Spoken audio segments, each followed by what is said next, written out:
Hello दोस्तों, स्वागत है आपका हमारे चैनल पर, जहां हम आपको किताबों का ज्ञान सरल और रोचक तरीके से पहुंचाते हैं। आज हम आपके लिए लेकर आए हैं एक ऐसी किताब की कहानी जिसने लाखों लोगों की सोच और जिंदगी को बदल दिया है। हम बात कर रहे हैं रॉबर्ट कियोसाकी की बेस्ट सेलर किताब रिच डैड पुअर डैड की। ये किताब आपको पैसे की समझ, फाइनेंशियल एजुकेशन और अमीर बनने की मानसिकता को गहराई से समझने का मौका देती है। इसमें दो डैड्स की कहानियां हैं, एक अमीर डैड और दूसरे गरीब डैड। दोनों के विचार और फैसले किस तरह से उनकी आर्थिक स्थिति को प्रभावित करते हैं, यही इस किताब का मुख्य संदेश है। इस वीडियो में हम आपको रिच डैड पुअर डैड के 6 सबक, सबसे जरूरी सिद्धांत और प्रेरणादायक कहानियों को हिंदी में सरल शब्दों में समझाने जा रहे हैं। अगर आप अपनी आर्थिक जिंदगी को बेहतर बनाना चाहते हैं तो ये वीडियो आपके लिए एक गाइड की तरह काम करेगा। इसमें आप जानेंगे कि पैसा आपके लिए कैसे काम कर सकता है, संपत्ति और कर्ज में फर्क क्या होता है, क्यों फाइनेंशियल एजुकेशन आपके स्कूल के सिलेबस से ज्यादा जरूरी है और अमीर लोग अपनी सोच से कैसे अमीर बनते हैं। यदि आपको वीडियो पसंद आए तो इसे लाइक और शेयर करें और हमारे चैनल को सब्सक्राइब करना ना भूलें, क्योंकि हमारा लक्ष्य है कि हम आपको वो ज्ञान दें जो आपकी जिंदगी को एक नई दिशा दे सके। चलिए अब बिना देरी के शुरू करते हैं इस अद्भुत सफर को और जानते हैं कि रॉबर्ट कियोसाकी की इस महान किताब ने हमें क्या सिखाया है। तो बात ऐसी है कि रॉबर्ट कियोसाकी, जो कि इस किताब के लेखक हैं, उनके 2 पिता थे। उनके एक पिता जो कि पढ़े लिखे और PhD होल्डर थे, मगर जिंदगी भर गरीबी रहे और गरीबी में ही मरे। इसीलिए ना रॉबर्ट उन्हें पुअर डैड कहते थे। वहीं उनके दूसरे पिता बहुत पढ़े लिखे तो नहीं थे, लेकिन काफी अमीर थे, इसीलिए रॉबर्ट उन्हें रिच डैड बुलाते थे। तो अब ये सोचने की बात है कि किसी भी इंसान के एक ही वक्त में 2 पिता कैसे हो सकते हैं। तो इसका जवाब यही है कि उनके गरीब पिता यानी कि रियल पिता का एक ही सपना था कि रॉबर्ट खूब मेहनत से पढ़ाई करने के बाद किसी बड़ी सी कंपनी में नौकरी करके अपने भविष्य को सुरक्षित कर ले। मगर रॉबर्ट के दूसरे पिता जो कि अमीर थे, वो एक्चुअली में रॉबर्ट के दोस्त माइक के पिता थे और वो चाहते थे कि रॉबर्ट अपनी जिंदगी में कुछ चैलेंजेस को ले, क्योंकि सारे सबक सिर्फ स्कूल में ही नहीं सीखे जाते। कुछ सबक ऐसे होते हैं जिन्हें इंसान अपनी जिंदगी के तजुर्बों से ही सीखता है। तो स्कूली पढ़ाई सिर्फ आपको अच्छे ग्रेड्स तो दिला सकती है, लेकिन जिंदगी की पढ़ाई बहुत कुछ सिखाती है। बेशक पढ़ाई लिखाई की अपनी अहमियत है, मगर सिर्फ इसके भरोसे बैठ करके ही सब कुछ हासिल नहीं किया जा सकता। तो चलिए जानते हैं कि एग्जैक्टली हमें क्या करना है और कैसे करना है। उसके लिए पहला सबक कहता है कि अमीर लोग पैसे के लिए काम नहीं करते। सुनने में थोड़ा अजीब है, लेकिन इस लाइन को समझने के लिए ये कहानी आपकी काफी मदद करेगी। तो होता ऐसा है कि एक आदमी था जिसके पास एक गड्ढा था। जब भी उसे अपने गड्ढे से कुछ मेहनत करवानी होती थी तो वो एक गाजर को उसके सामने लटका देता था। उस गाजर को देखते ही गधा उसे खाने के लालच में काम करता चला जाता था। उसे बड़ी उम्मीद थी कि एक दिन वो उस गाजर तक पहुंच ही जाएगा। अभी उस आदमी के लिए तो एक अच्छी खासी तरकीब बन गई काम करवाने की, मगर बेचारे गधे को कभी भी वो गाजर नहीं मिल पाई। अब पूछिए क्यों? क्योंकि वो गाजर बस एक छलावा है। बहुत से लोग ठीक उस गधे की तरह ही होते हैं। वो मेहनत पर मेहनत के लिए चले जाते हैं, इस उम्मीद में कि एक दिन वो अमीर बन जाएंगे, मगर पैसा उनके लिए महज एक सपना बन के रह जाता है। इस सपने के पीछे भागने से आप उस तक कभी नहीं पहुंच सकते। तो पैसे के लिए काम करने की बजाय पैसे को अपने लिए काम करने दीजिए। जब आप अमीर बनना चाहते हैं तो सिर्फ पैसे कमाने के लिए काम ना करें, क्योंकि जिस तरीके से हम अमीर बनने की राह में कदम बढ़ाते हैं, हमारा डर और लालच हम पर हावी होने लगता है कि कहीं हम गरीब के गरीब ही ना रह जाएं। बस इसी डर से हम और ज्यादा मेहनत करने में जुट जाते हैं। फिर हमारा लालच हम पर हावी होने लगता है। हम उन सारी खूबसूरत चीजों की कल्पना करने लगते हैं जो पैसे से हासिल की जा सकती हैं। अब यही डर और लालच हमें ऐसे चक्कर में उलझा देता है जो कि कभी भी खत्म नहीं होता। तो हम अब और मेहनत करते हैं कि और ज्यादा कमा सके, और फिर हमारा खर्च भी उसी हिसाब से बढ़ने लगता है। तो इसी को अमीर डैड राइट रेस कहते हैं। अब इसका नतीजा ये हुआ कि हम पैसे कमाने के लिए हद से ज्यादा मेहनत करते हैं, खर्च करते हैं, और ये एक ट्रैप है, यानी कि ये एक जाल है और आपको लालच और डर का ये ट्रैप अवॉइड करना है, क्योंकि हम में से ज्यादातर लोग जो अमीर होना चाहते हैं वो इसी ट्रैप का शिकार हो जाते हैं। तो पैसे के पीछे मत भागिए, बल्कि पैसे को अपने पीछे भागने के लिए मजबूर कर दीजिए। आपकी नौकरी लगी है तो आप काम पर यह सोच करके मत जाइए कि हर महीने आपको एक पे चेक लेना है, क्योंकि वो पे चेक आपके सारे बिल्स मुश्किल से ही भर पाता है। वैसे ये हर महीने की कहानी बन जाती है। फिर तंग आकर के आप कोई दूसरी नौकरी ढूंढ करके और ज्यादा मेहनत करने लगते हैं, लेकिन तब भी आप पैसे के लिए ही काम कर रहे होते हैं, और यही वजह है कि आप कभी भी अमीर नहीं बन पाते। सच का सामना कीजिए। आपकी जवाबदेही खुद के लिए है, ना कि दूसरों के लिए। तो आपके जो भी सवाल है वो आप खुद से पूछिए, क्योंकि उनका जवाब सिर्फ आपके ही पास है। क्या आप सिर्फ इसलिए काम कर रहे हैं कि आपकी जिंदगी में सिक्योरिटी रहे, एक ऐसी नौकरी जहां से आपको निकाले जाने का कोई डर ना हो, या फिर आप सिर्फ 2 पैसे कमाने के लिए काम करते हैं और आपको लगता है कि एक दिन आप इस तरीके से अमीर हो जाएंगे? क्या बस यही आपको सेटिस्फाई करने के लिए काफी है? अगर आपका जवाब हाँ है, तो मुझे आपकी सोच पर बड़ा अफसोस है, क्योंकि आपने जो अमीर बनने का सपना देखा है ना, वो कभी पूरा नहीं होने वाला। आप हमेशा गरीबी में ही जिएंगे। लेकिन अगर आपका जवाब ना है, तो आपका पहला कदम यह होगा कि सबसे पहले आप अपने मन से डर को हटा दीजिए, क्योंकि ज्यादा पैसा ना कमा पाने का डर और लालची आपको बगैर सोचे समझे काम करने के लिए मजबूर करता है, और हमारा यही कदम हमें नाकामयाबी की तरफ धकेलता है। बेशक हम सबके अंदर डर और चाहत की भावना होती है, और ये नेचुरल है, लेकिन उन्हें खुद पर इतना हावी ना होने दीजिए कि हम उनके बस में होकर के उलटे सीधे फैसले लेने लग जाएं। बेहतर होगा कि हम जो भी करें पहले उसके बारे में खूब सोच लें। हमेशा दिल से नहीं बल्कि दिमाग से काम ले। हर सुबह अपने आप से पूछिए कि क्या आप उतना कर पा रहे हैं जितना कि आपको करना चाहिए। क्या आप अपनी पोटेंशियल का पूरा इस्तेमाल कर पा रहे हैं? आम लोगों की तरह सोचना छोड़ दीजिए, जो काम सिर्फ और सिर्फ पैसे के लिए करते हैं। ये सोचना छोड़ दीजिए कि मेरा बॉस कम पैसे देता है, मुझे ज्यादा मिलना चाहिए, मैं ना इससे ज्यादा कमा सकता हूं। एक बात याद रखिए, आपकी परेशानियों के लिए सिर्फ आप जिम्मेदार हैं, कोई और नहीं। बॉस अगर आपकी सैलरी को नहीं बढ़ा रहा है तो उसे इल्जाम मत दीजिए। जब आप खुद की प्रॉब्लम्स की जिम्मेदारी लेते हैं तो सिर्फ आप ही उसका हल निकाल सकते हैं। और यही वो पहला सबक और पहला प्रिंसिपल है जो कि आमिर डैड ने रॉबर्ट को सिखाया। इस सबक का एक पार्ट ये भी था कि अमीर डैड ने उन्हें एक कन्वीनियंस स्टोर में काम करने पर लगा दिया। उन्हें इस काम के कोई पैसे नहीं मिले, वो बस काम करते रहे, और इसका फायदा ये हुआ कि वो अपने दिल से काम में लगे रहे, और इस दौरान कई नए आइडियाज उनके दिमाग में आते रहे। पैसे को अपने पीछे कैसे भगाया जाए, इस बारे में उन्हें कई विचार मिले। उन्होंने देखा कि उस स्टोर की क्लर्क कॉमिक्स बुक के फ्रंट पेज को 2 हिस्सों में फाड़ देती थी। आधा हिस्सा वो रख लेती और आधा हिस्सा फेंक देती थी, तो देर शाम में स्टोर में एक डिस्ट्रीब्यूटर आया करता था।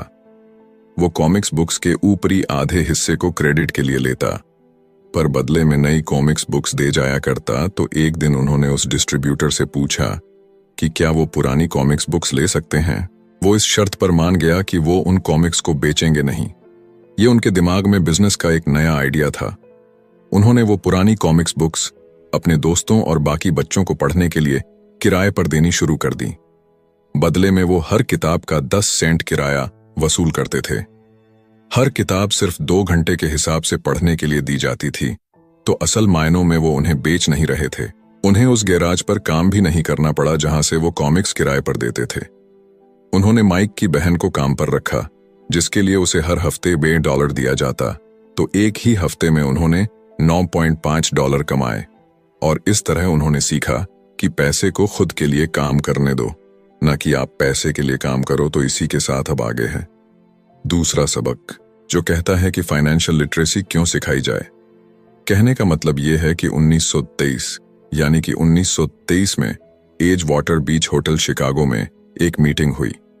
दुनिया के बहुत से लीडर और बहुत ही अमीर बिजनेसमैन इस मीटिंग का हिस्सा बने। इनमें से थे एक बहुत ही बड़ी स्टील कंपनी के मालिक चार्ल्स शवाब और सैमुअल इंसुल, जो कि उस वक्त की लार्जेस्ट यूटिलिटी प्रेसिडेंट थे, और बाकी कई और भी बड़े बिजनेसमैन। तो इस मीटिंग के 25 साल बाद इनमें से कई लोग गरीबी से मरे, कुछ ने खुदकुशी कर ली, और भी कईयों ने तो अपना दिमागी संतुलन तक खो दिया था। तो असल बात यह है कि लोग पैसे कमाने में इतने मशगूल हो जाते हैं कि वो ये खास बात सीखना भूल जाते हैं कि पैसे को रखा कैसा जाए। आप चाहे जितना मर्जी पैसा कमा लें, उसे बनाए रखना असली बात है। और अगर ये हुनर आपने सीख लिया तो अब किसी भी आड़े टेढ़े हालात, जो अक्सर कहा जाता है कि कोई इमरजेंसी आ गई या कोई अड्डी आ गई या कोई बुरा वक्त आ गया, तो आप उसका सामना आसानी से कर लेंगे। या हो सकता है कि अगर आप ठीक तरीके से प्लानिंग करें तो बुरा वक्त आए ही ना। वैसे लॉटरी में मिलियन जीतने वाले लोग कुछ सालों तक तो मजे से जीते हैं, मगर फिर वापस उसी पुराने हालात में पहुंच जाते हैं। तो अधिकतर लोगों के सवाल होते हैं कि अमीर कैसे बने या अमीर बनने के लिए क्या करें। इन सवालों के जवाब से अधिकतर लोगों को निराशा ही होती है, मगर इसका सही जवाब होगा कि पहले आप फाइनेंशियल लिटरेट बनना सीखें। देखिए, अगर आपको एम्पायर स्टेट बिल्डिंग खड़ी करनी है तो सबसे पहले आपको एक गहरा खड्डा खोदना पड़ेगा, फिर उसके लिए एक मजबूत नींव रखनी पड़ेगी। लेकिन अगर आपको एक छोटा सा घर बनाना हो तो एक 6 इंच कंक्रीट स्लैब डाल करके भी आपका काम चल जाएगा। मगर अफसोस तो इसी बात का है कि हम में से ज्यादातर लोग 6 इंच स्लैब पर एक एम्पायर स्टेट बिल्डिंग खड़ी करना चाहते हैं, और वो ऐसा करते भी हैं तो जाहिर सी बात है कि बिल्डिंग टूटेगी ही टूटेगी। गरीब डैड रॉबर्ट से बस यही चाहते थे कि वो खूब पढ़ाई करे, लेकिन अमीर डैड उसे फाइनेंशियली लिटरेट बनाना चाहते थे।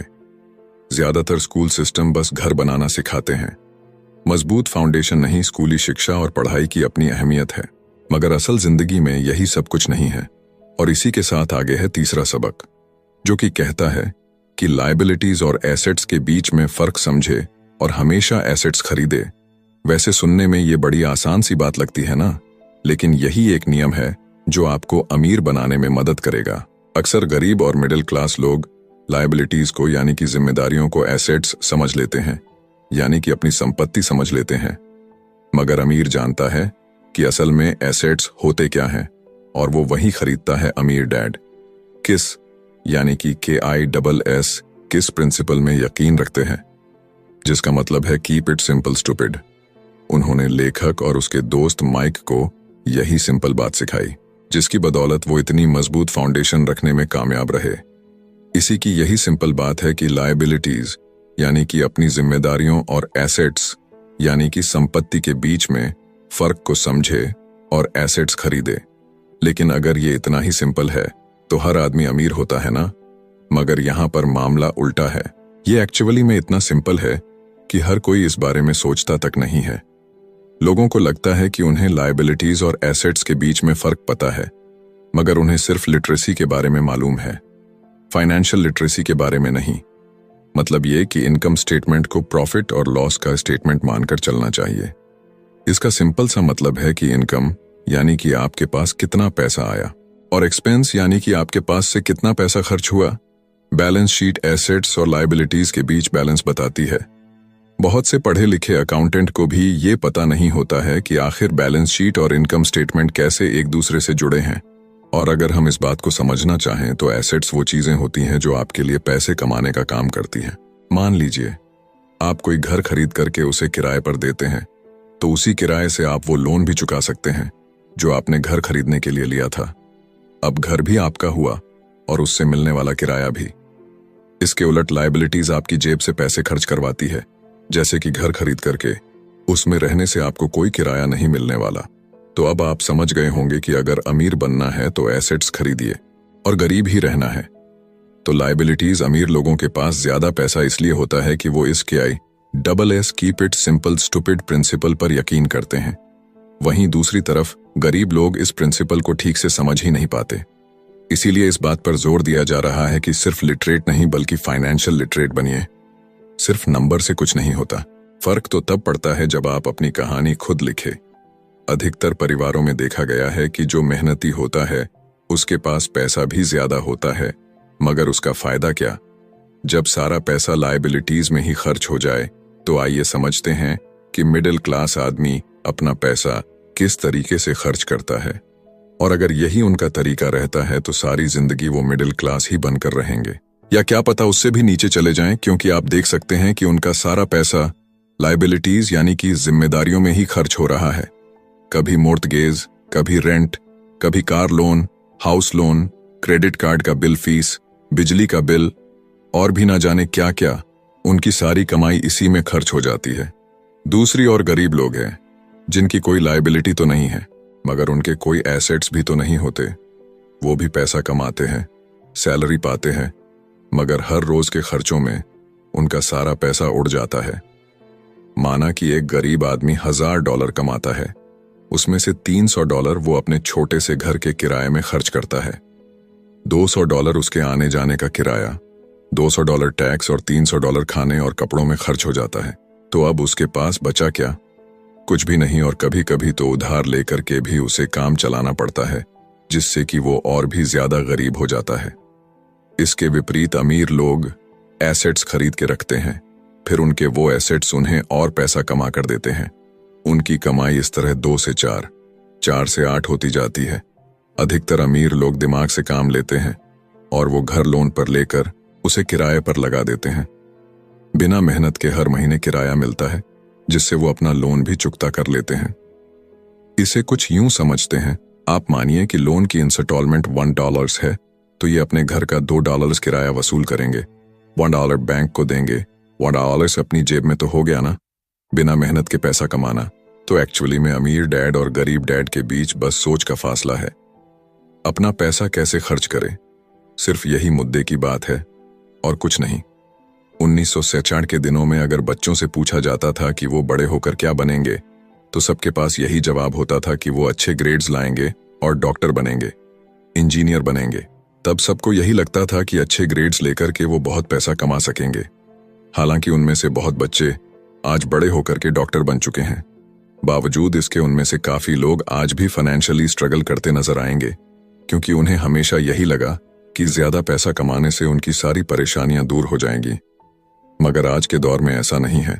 आज बहुत से बच्चे फेमस एथलीट बनना चाहते हैं, या फिर सीईओ, या फिर कोई मूवी स्टार या रॉक स्टार, क्योंकि उन्हें पता है कि सिर्फ अच्छी पढ़ाई और अच्छे ग्रेड्स के भरोसे बैठ करके वो करियर में सक्सेस नहीं पा सकते। आजकल फाइनेंशियल नाइटमेयर बहुत आम हो गया है। अक्सर नए शादीशुदा जोड़े ये सोचते हैं कि उनकी सैलरी अब डबल हो जाएगी, क्योंकि दोनों जने कमा रहे हैं। एक छोटे से घर में रहते हुए वो अब बड़े घर के सपने देखते हैं, इसीलिए वो पैसा बचाना शुरू कर देते हैं। इसकी वजह से उनका सारा ध्यान सिर्फ अपना कैरियर बनाने पर होता है। उनकी कमाई बढ़ने लगती है तो जाहिर है उसी हिसाब से खर्चे भी बढ़ेंगे। तो मुद्दा मामला ऐसा है कि अब जब आप फाइनेंशियल लिटरेट हुए बिना पैसा बनाते हैं या बिना सोचे समझे उसे खर्च करते हैं, तो होता यह है कि आप पहले से भी ज्यादा खर्चा करने लगते हैं। ये एक ऐसा चक्कर है जो फिर से चलता ही रहता है। नई जोड़े ने अब इतना पैसा कमा लिया है कि वो एक बड़ा घर खरीद सके। उन्हें तो यही लगेगा कि वो अब थोड़े अमीर हो गए हैं, मगर असलियत तो ये है कि बड़े घर के साथ उन्होंने नई लायबिलिटीज भी खरीद ली है। उनके कैश फ्लो में अब प्रॉपर्टी टैक्स का खर्च बढ़ गया है। अब उन्हें एक नई गाड़ी भी चाहिए, फर्नीचर भी चाहिए, सब कुछ नया। उनकी लायबिलिटीज बढ़ती ही चली जा रही है, और ज्यादातर होता यही है कि इनकम के साथ साथ खर्चे भी बढ़ने लगते हैं। फिर एक दिन अचानक इस सच्चाई का खुलासा होता है, मगर तब तक हम इस राइट रेस में बुरे तरीके से फंस चुके होते हैं। फिर ऐसे ही लोग हमारे लेखक रॉबर्ट के पास आकर के पूछते हैं कि अमीर कैसे बना जाए। अब यही सवाल तो मुसीबत की जड़ है, क्योंकि सबको लगता है कि पैसा ही हर चीज का इलाज है। ये मानना ही एक बड़ी गलती है। उनकी समस्या ये नहीं है कि वो ज्यादा पैसा नहीं कमा रहे, बल्कि ये है कि जो कुछ उनके पास है उसे हैंडल कैसे करें। वैसे एक कहावत है जो यहां पर लागू होती है, जब तुम खुद को एक गहरे गड्ढे में पांव तो और खोदना छोड़ दो। क्योंकि ज्यादातर लोग पब्लिक स्पीकिंग से घबराते हैं। मनोचिकित्सक यानी कि साइकेट्रिस्ट का मानना है कि लोग इसलिए घबराते हैं क्योंकि उन्हें रिजेक्शन का डर होता है, औरों से अलग होने का डर होता है। लोग हमारे बारे में क्या सोचेंगे या हम पर वो कहीं हंसेंगे तो नहीं, बस यही सोचकर कि ज्यादातर लोग पब्लिक स्पीकिंग से दूर भागते हैं। वो वही करना पसंद करते हैं जो सब कर रहे होते हैं। ऐसे लोग खुद को भीड़ का हिस्सा बना करके संतुष्ट हो जाते हैं। आपका घर आपका सबसे बड़ा एसेट है, लोन लीजिए। अरे अब तो प्रमोशन हो गया है, अब तो सैलरी बढ़ गई है, तो नया घर तो ले ही लो। यही सब बातें ना हम लोगों से सुनते आ रहे हैं, और फिर हम भी ना उसी रास्ते पर चल पड़ते हैं, क्योंकि जो सब कर रहे हैं वो जरूर से सही ही होगा। भाई इतने सारे लोग मिलकर के कोई गलती तो नहीं कर सकते। ना ऐसा हम सोचते हैं, राइट? मगर नहीं, ऐसा बिल्कुल भी नहीं है।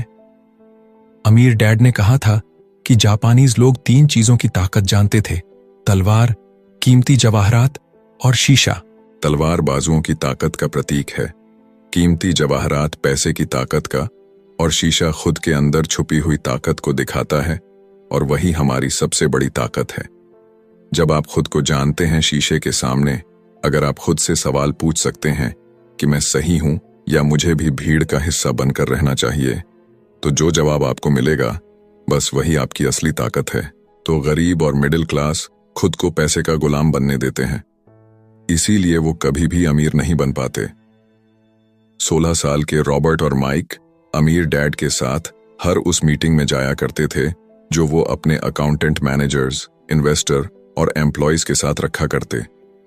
यहां एक ऐसे अमीर डैड देखने को मिलते हैं जो पढ़े लिखे नहीं हैं, जिन्होंने 13 साल में ही स्कूल छोड़ दिया था, मगर आज वो मीटिंग कर सकते हैं और अपने नीचे काम करने वाले पढ़े लिखे लोगों को ऑर्डर देते हैं, उन्हें बिजनेस के टिप्स समझाते हैं। एक ऐसा इंसान जो भीड़ का हिस्सा नहीं बना, जिसने रिस्क लिया और जिसने लोगों की परवाह नहीं की, जिससे ये डर नहीं था कि लोग उसके बारे में क्या सोचेंगे। इन मीटिंग्स का नतीजा ये हुआ कि लेखक और उनका दोस्त दोनों स्कूली पढ़ाई में मन नहीं लगा पाए। जब भी उनकी टीचर कोई काम देती थी, उन्हें रूल्स के हिसाब से करना होता था, तो उन्हें एहसास हुआ कि स्कूली पढ़ाई किस तरीके से बच्चों की प्रतिभा को निखरने नहीं देती, उसे दबा देती है। उनकी क्रिएटिविटी को मारकर उन्हें एक सांचे में ढालकर इस समाज का एक मशीनी हिस्सा भर बना देती है।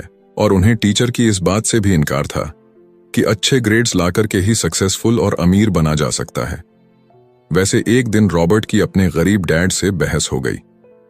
उनके पिता का मानना था कि उनका घर उनके लिए सबसे बेस्ट इन्वेस्टमेंट है, मगर वो एक रेड रेस में भाग रहे थे। उनकी इनकम और खर्चे बराबर ही थे, उन्हें पूरा करने के लिए उनके पास एक पल की भी फुर्सत नहीं थी। यही बात रॉबर्ट उन्हें समझाना चाह रहे थे कि उनके पिता के लिए वो घर एसेट नहीं बल्कि लायबिलिटी है। घर पर उनके पैसे खर्च हो रहे थे, बदले में मिल कुछ नहीं रहा था।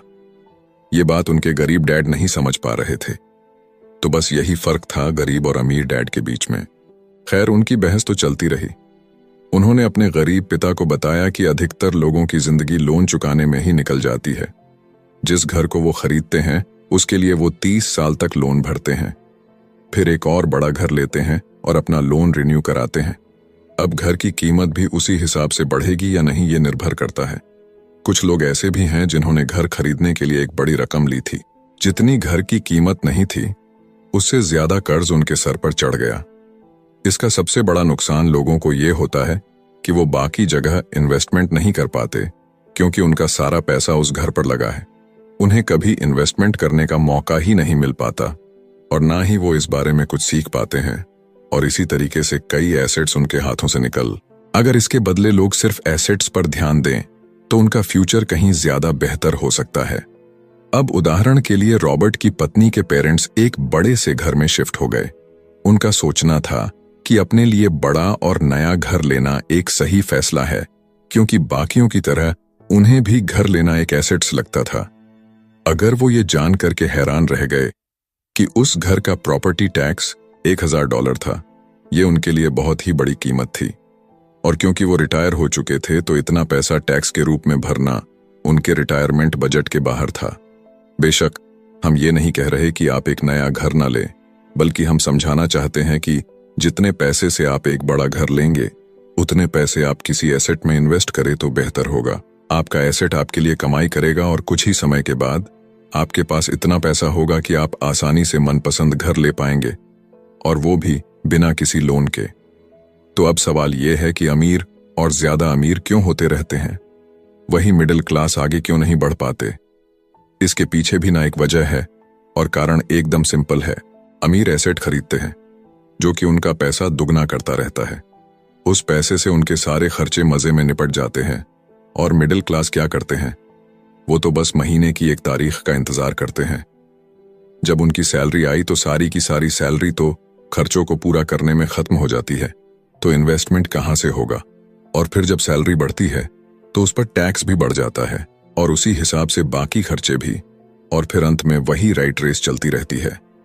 कहने का मतलब ये है कि एक कर्ज में डूबा समाज जहां पर हम रहते हैं, मतलब ये कि अपने घर को एसेट समझना ही वो रीजन है जो कि हमें कर्ज के बोझ तले दबाती है। आज यही अधिकतर लोगों की सोच है। अगर सैलरी बढ़ी है तो लोग सोचते हैं कि अब वो बड़ा सा घर ले सकते हैं, क्योंकि उन्हें ये अपने पैसे का सही इस्तेमाल लगता है। इसके बदले अगर वो पैसा सही जगह लगाया जाए तो उनकी जिंदगी हमेशा के लिए बदल सकती है। लेकिन ऐसा हो नहीं पाता, क्योंकि उनका सारा वक्त हाड़ तोड़ मेहनत करने में चला जाता है। अपनी नौकरी को सेफ जोन समझ करके वे उससे अलग कुछ सोच ही नहीं पाते, और साथ ही उन पर कर्ज का इतना बोझ होता है कि वो नौकरी छोड़ने का रिस्क ले ही नहीं सकते। अब जरा खुद से सवाल कीजिए कि आज आप नौकरी छोड़कर बैठ जाते हैं तो कितने दिन आपका गुजारा चलेगा? क्योंकि अगर आप फाइनेंशियली लिटरेट नहीं हैं, अगर आपने सारी उम्र सिर्फ सैलरी के भरोसे ही काटी है और एसेट्स के बदले आपने लायबिलिटीज पाल ली है, तो यकीनन आपकी जिंदगी बहुत ही कड़ी चुनौती है। सिर्फ नेटवर्थ के भरोसे आपका काम नहीं चल सकता। नेटवर्थ बताता है कि आपके पास वाकई में कितना पैसा है, चाहे वो गैराज में पड़ी पुरानी कार के रूप में ही क्यों ना हो।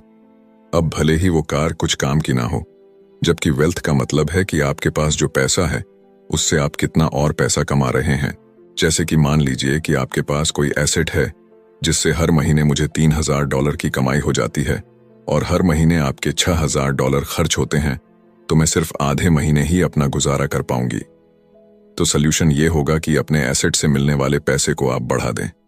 जब वो $6000 आपको मिलने लगेगा तो आप रातों रात अमीर नहीं हो जाएंगे, मगर इस तरह आप वेल्थी होने लगेंगे। अब अगर आप अचानक नौकरी छोड़ते भी हैं तो आपके एसेट्स आपका सारा खर्च कवर कर लेंगे। अब वेल्थी तभी बन पाएंगे जब आपके खर्च आपके एसेट्स की ग्रोथ से कम रहे, और इसी के साथ आगे है चौथा सबक, जो कहता है कि अपने काम से काम रखें। दुनिया की सबसे बड़ी फूड चैन मैकडोनाल्ड के फाउंडर रे क्रॉकनी एक MBA क्लास में की स्पीच थी। ये 1947 की बात है। उनकी ये स्पीच बड़ी ही शानदार थी। लोगों को प्रेरित करने वाले स्पीच के बाद जब MBA क्लास के स्टूडेंट्स ने कुछ वक्त उनके साथ बिताने की गुजारिश की तो वो उनके साथ बियर पीने चले गए। बातों बातों में रे ने अचानक एक सवाल किया कि क्या आप लोग जानते हैं कि मैं किस बिजनेस में हूं? अब ये बात तो सबको मालूम थी कि वो हैमबर्गर बेचते थे। इस बात पर वो हंसने लगे और बोले कि उनका असल बिजनेस तो रियल एस्टेट है, क्योंकि मैकडोनाल्ड के लिए हर लोकेशन का चुनाव सोच समझ कर किया जाता है। जहां उसकी फ्रेंचाइज बनाई जाती है वो जमीन भी साथ ही बेची जाती है। तो इसका सीधा सा मतलब है कि मैकडोनाल्ड की फ्रेंचाइज खरीदने वाले को वो जमीन भी खरीदनी पड़ती थी। तो इस तरीके से ये एक रियल एस्टेट बिजनेस भी हुआ। यही सबक अमीर डेंड ने रॉबर्ट को सिखाया कि अक्सर लोग खुद के लिए छोड़ करके बाकी सबके लिए काम करते हैं। वो टैक्स पे करके गवर्नमेंट के लिए काम करते हैं, वो उस कंपनी के लिए काम करते हैं जहां वो नौकरी करते हैं, बैंक का मॉर्टगेज देकर उसके लिए काम करते हैं। और ये सब इसलिए क्योंकि हमारा एजुकेशन सिस्टम ही ऐसा है। स्कूल हमें एम्प्लॉय बनना सिखाता है, ना कि एम्प्लॉयर। जो आप पढ़ते हैं वही आप बनते हैं। अगर आपने साइंस पढ़ी है तो डॉक्टर, मैथमेटिक्स पढ़ी है तो इंजीनियर, मतलब जो भी आपने पढ़ा है वो आप बने।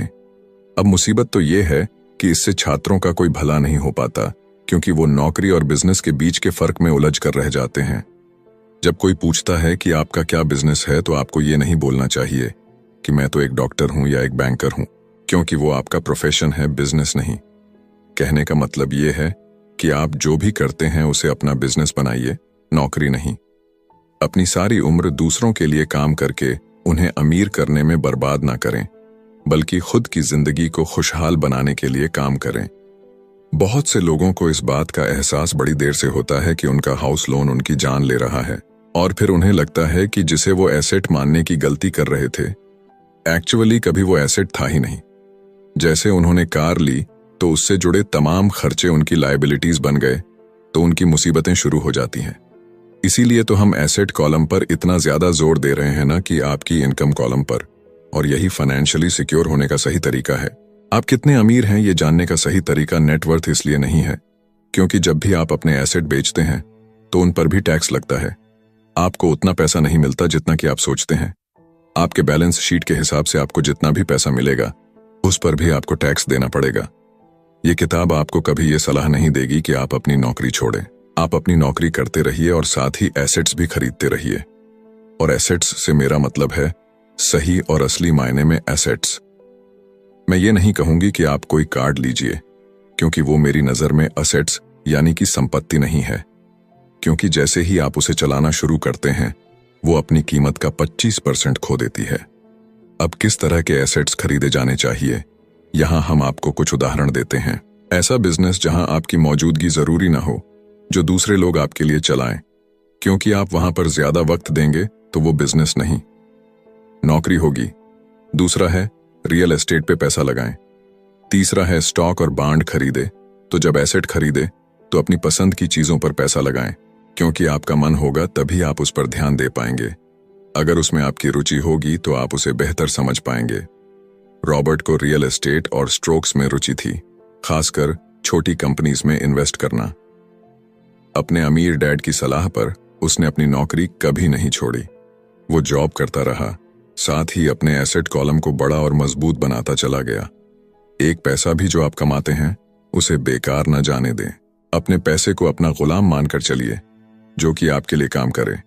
आप लग्जरी खरीदना चाहते हैं, शौक से खरीदे, कोई बड़ी बात नहीं, मगर ये ना भूले कि अमीर और मिडिल क्लास में यही सोच का फर्क है। जहां मिडिल क्लास पैसा आते ही पहले लग्जरी में खर्च करेगा, वहीं अमीर आदमी उसे अंत में खरीदेगा। और इतना समझ लेने के बाद अब अगले सबक में आप अमीर लोगों के सबसे बड़े सीक्रेट के बारे में जानेंगे। तो 5वां सबक कहता है कि अमीर पैसा इन्वेंट करते हैं। अलेक्जेंडर ग्राहम बेल ने टेलीफोन इन्वेंट करने के बाद उसे पेटेंट कर दिया था। इनका बिजनेस बढ़ा और संभालने में मुश्किल होने लगी तो वो वेस्टर्न यूनियन गए और उन्हें अपना पेटेंट और छोटी सी कंपनी $1,00,000 में बेचने की पेशकश की। उस वक्त की वेस्टर्न यूनियन के प्रेसिडेंट ने पेशकश को ठुकरा दिया। उन्हें ये दाम कुछ ज्यादा ही लग रहे थे और फिर उसके बाद एक बड़ी कंपनी AT&T का जन्म हुआ। रॉबर्ट 1984 से प्रोफेशनल तौर पर पढ़ा रहे हैं। एक चीज जो हजारों लोगों को पढ़ाने के बाद उन्होंने जानी तो वो ये कि उन सब लोगों में पोटेंशियल था, बल्कि हर एक इंसान में पोटेंशियल है जो कि हमें महान बना सकती है। इसके बावजूद जो हमें रोकता है वो है खुद पर डाउट रखना। स्कूल छोड़ने के बाद हमें पता चलता है कि जिंदगी में आगे बढ़ने के लिए सिर्फ ग्रेड्स ही काफी नहीं होते। जैसे सिर्फ स्मार्ट लोग ही आगे नहीं बढ़ते, बल्कि वे बढ़ते हैं जो कि बोल्ड भी होते हैं। ये सच है कि फाइनेंशियल जीनियस होने के लिए इसकी नॉलेज भी होनी चाहिए, मगर साथ ही हिम्मत और बोल्डनेस भी चाहिए। ज्यादातर लोग पैसे के मामले में कोई रिस्क नहीं लेना चाहते, मगर अमीर होने के लिए आपको रिस्क लेने ही पड़ेंगे, क्योंकि हो सकता है कि आने वाले सालों में एक नया बिल गेट्स पैदा हो या अगला अलेक्जेंडर और बाकी शायद दिवालिया बनकर गरीब हो जाए। अब ये आपकी मर्जी है, आप इनमें से क्या बनना चाहते हैं। अगर आप अपना फाइनेंशियल IQ बढ़ाते हैं तो बहुत कुछ हासिल कर सकते हैं, और अगर नहीं तो आने वाले साल और भी डरावने हो सकते हैं, क्योंकि हर पुराना जाता है तो नया आता है।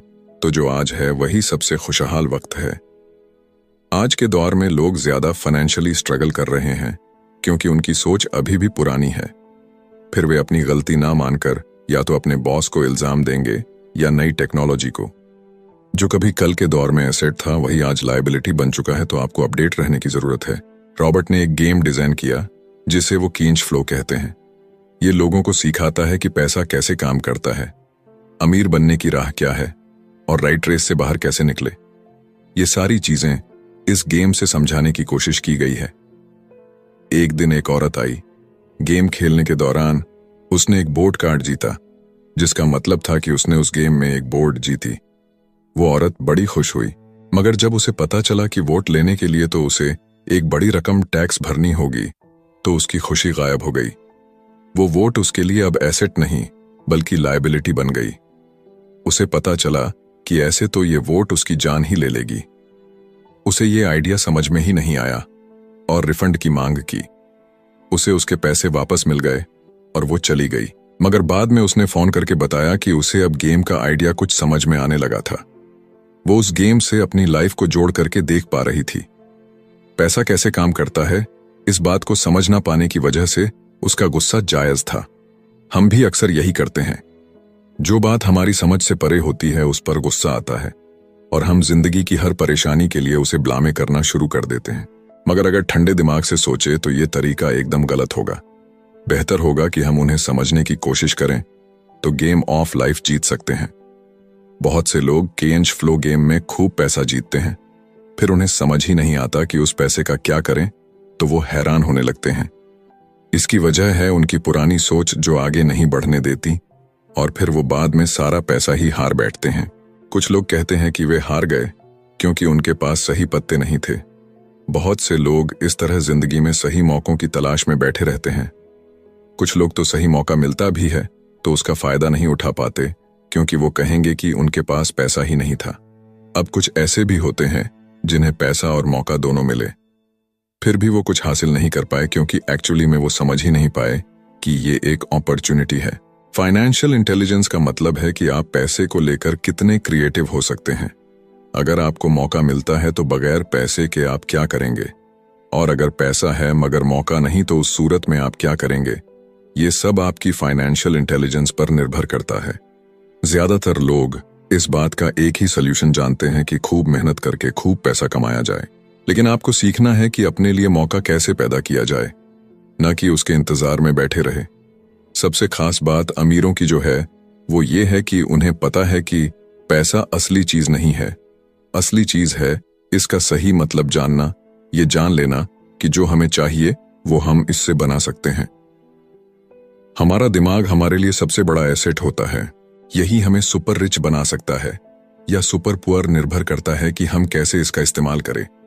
जो लोग सफल हैं उनके साथ कदम मिलाकर चलना है तो आपको ये सीखना पड़ेगा कि पैसा बढ़ाने की चाहत को खुद के अंदर कैसे पैदा करें। आपको अपने सबसे बड़े एसेट यानी कि आपके दिमाग को इन्वेस्ट करने की जरूरत है।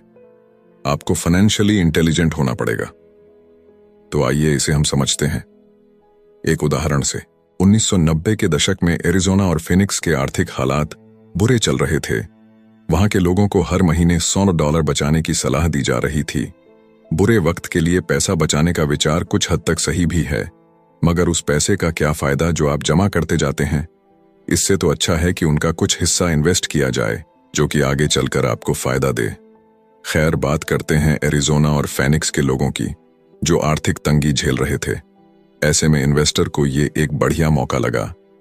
लोग जो अपनी प्रॉपर्टी अपने पौने दामों में बेच रहे थे उसे कई इन्वेस्टर्स ने हाथों हाथ खरीद लिया।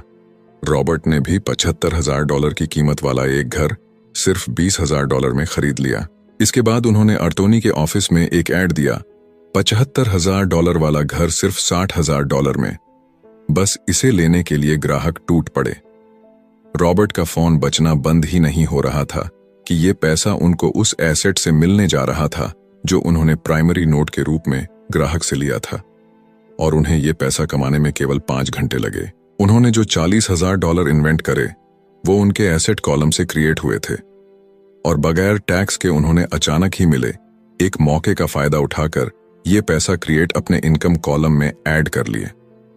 कुछ सालों के बाद ही उनके इस बिजनेस ने इतना पैसा क्रिएट किया कि उनकी कंपनी की कार, गैस, इंश्योरेंस, क्लाइंट के साथ डिनर ट्रिप और बाकी चीजें सब कवर हो गईं।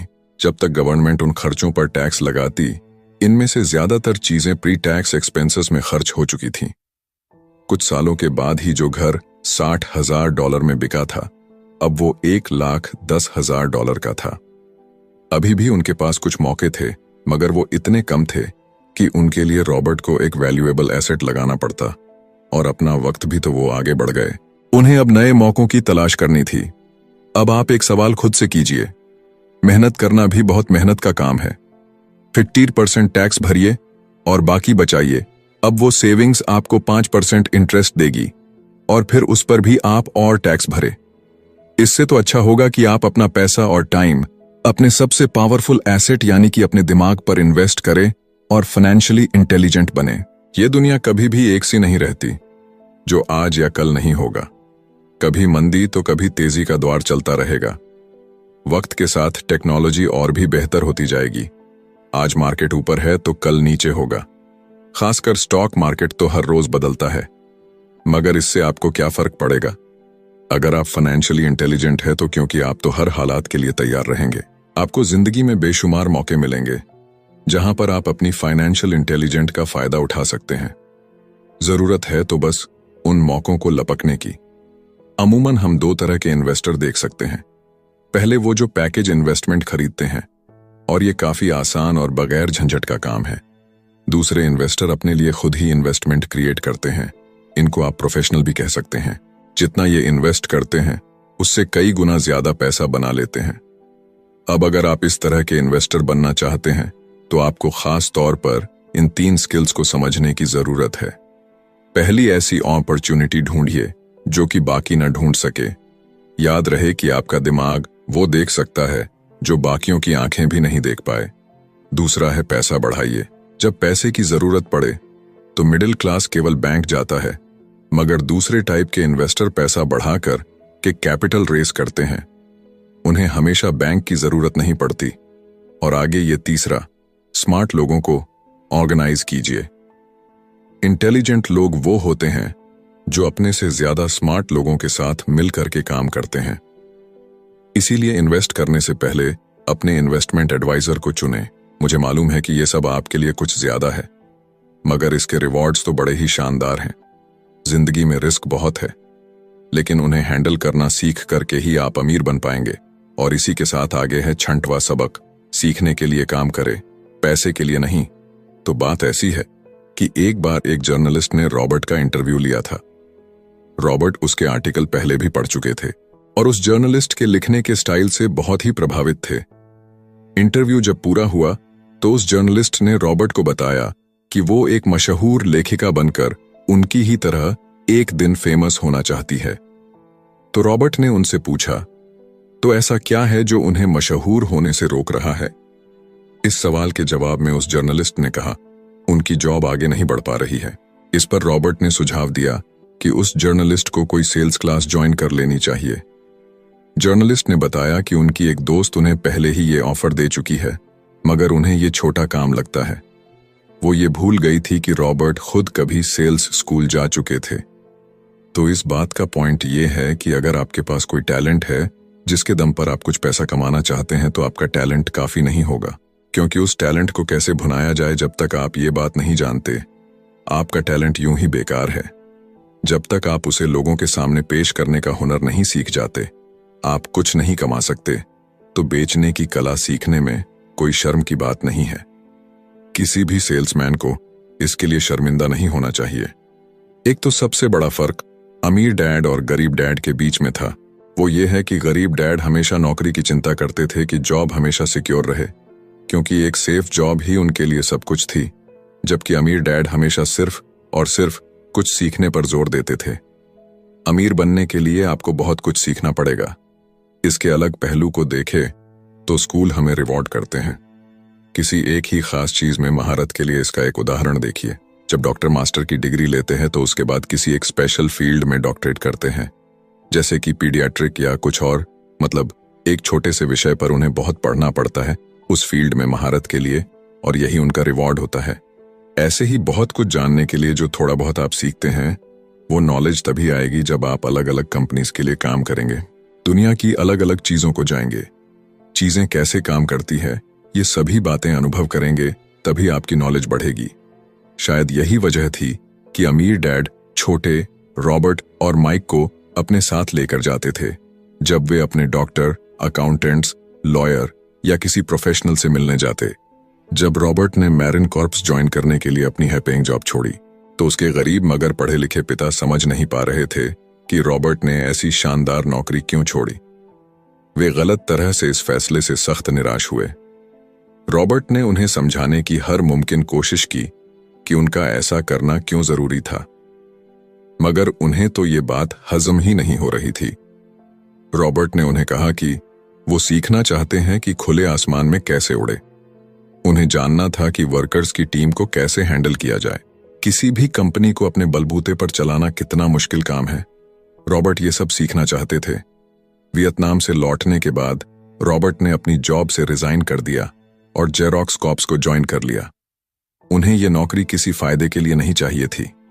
वो इतने शर्मीले थे कि किसी को कुछ भी बेचने के ख्याल से ही उन्हें पसीना आ जाता। अपनी इसी कमी को दूर करने के लिए उन्होंने जेरोक्स के सेल्स ट्रेनिंग प्रोग्राम की शिक्षा ली। इसके बाद रॉबर्ट ने खुद अपनी कंपनी की शुरुआत की और अपना पहला शिपमेंट भेजा।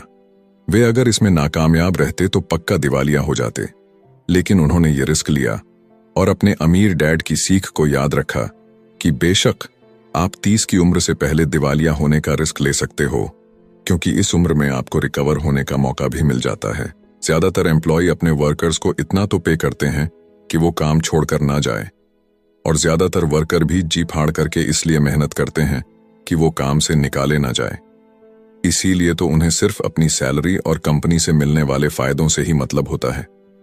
इस सोच के साथ उनके कुछ साल तो बढ़िया गुजरते हैं, मगर ये लंबे समय तक काम नहीं करता। तो क्यों ना आप वो सब कुछ अभी सीखें जो आप सीखना चाहते हैं, इससे पहले कि आप कोई एक खास प्रोफेशन अपने लिए चुनें, क्योंकि अगर एक बार आपने अपना प्रोफेशन चुन लिया तो आप हमेशा के लिए उसी में बंध कर रह जाएंगे। तो दोस्तों, इसी के साथ ये समरी यहीं पर समाप्त होती है। धन्यवाद।